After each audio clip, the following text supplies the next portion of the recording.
La Vallée de l'aluminium est un organisme qui a été formé il y a 10 ans, dont l'objectif, la mission est de créer de la richesse ou créer du développement économique au Saguenay-Lac-Saint-Jean autour de la transformation de l'aluminium et de la croissance des entreprises, équipementiers et autres qui gravitent autour de la production d'aluminium.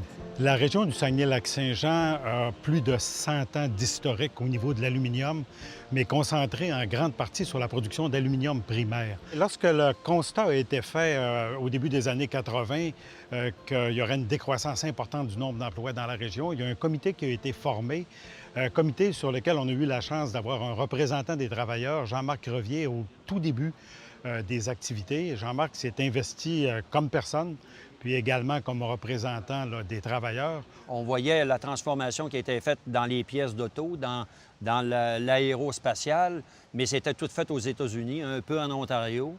On prend des blocs d'aluminium. Quand le monde voit un bloc d'aluminium, il faut qu'il voit à peu près 30 d'énergie là-dedans. C'est des ressources naturelles qui s'en vont aux États-Unis, qui s'en vont en Europe, puis c'est eux autres qui font de la transformation, puis qui créent de l'emploi. Parce que si tu prends, mettons, une production de 200 000 tonnes d'aluminium, pour produire de l'aluminium, ça prend à peu près 600 travailleurs. Si tu prends le 200 000 tonnes puis que tu le transformes, tu fais d'autres choses que de faire juste des lingots, bien, tu pourrais créer 10 000 emplois.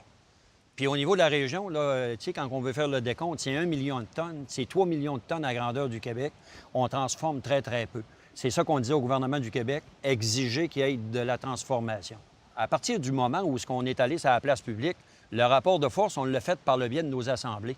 On va en assemblée générale, puis on explique qu'il y a une aluminerie qui s'en vient. Il va y avoir tant de travailleurs là-dedans, mais l'équation, c'est qu'on est 3 000, puis là, la même production va être faite par 700 ou 800 travailleurs.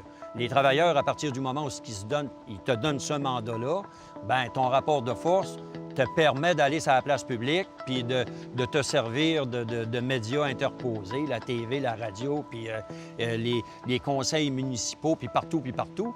Puis il vient un moment où c'est plus d'intervenants en dehors du mouvement syndical qui se met à parler de la transformation de l'aluminium. Les maires, les échevins, on a eu même les présidentes de chambres de commerce qui ont sorti puis qui disaient, bien, le syndicat a raison. C'est vrai qu'on devrait en faire plus parce que c'est pas normal. On a des belles grosses alumineries, puis nous autres, on est en train de fermer nos commerces. Puis là, ça faisait tout un rapport de force, puis ça mettait une pression supplémentaire sur le gouvernement du Québec, puis sur la grande entreprise.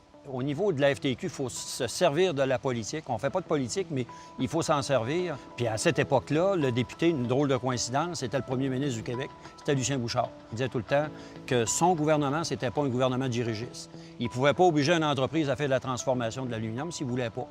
Puis c'est à partir de ce moment-là que nous, on a dit, oui, c'est vrai, vous avez peut-être raison, vous ne pouvez pas les forcer à faire la transformation s'ils ne veulent pas en faire, mais d'un autre côté, vous êtes capable de dire non à la demande d'électricité qu'ils ont besoin.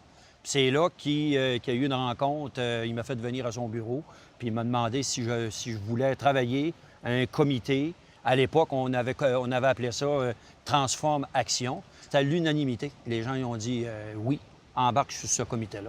C'est comme ça que ça a débuté. Plutôt que d'arriver à la fin d'un projet puis de ne pas avoir tenu compte des attentes des travailleurs, des attentes de la partie syndicale, puis d'être en réaction, ça nous permet d'intégrer ça au fur et à mesure puis de s'ajuster.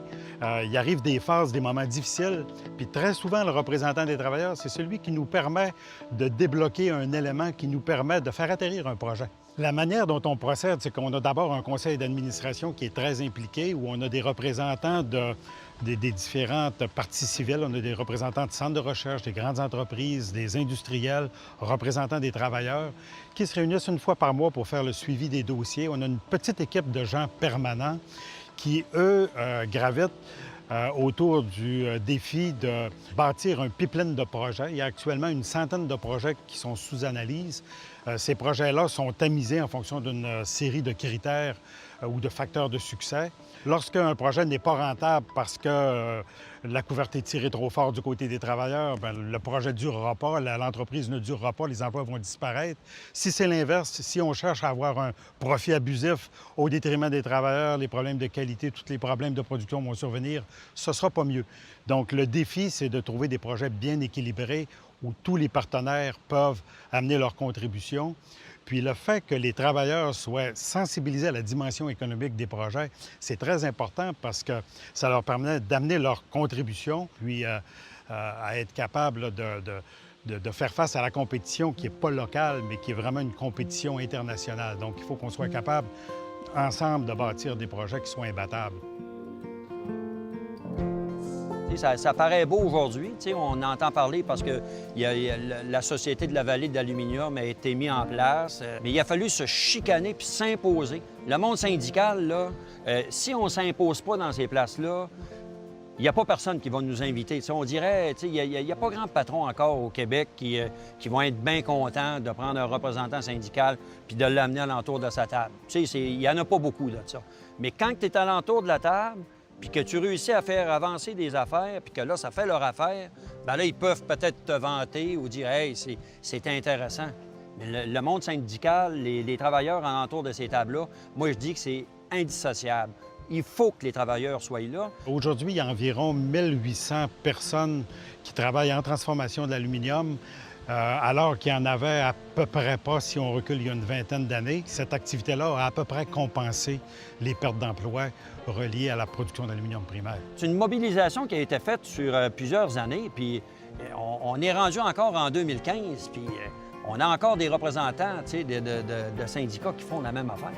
On va toujours être obligé de travailler fort puis de mettre de la pression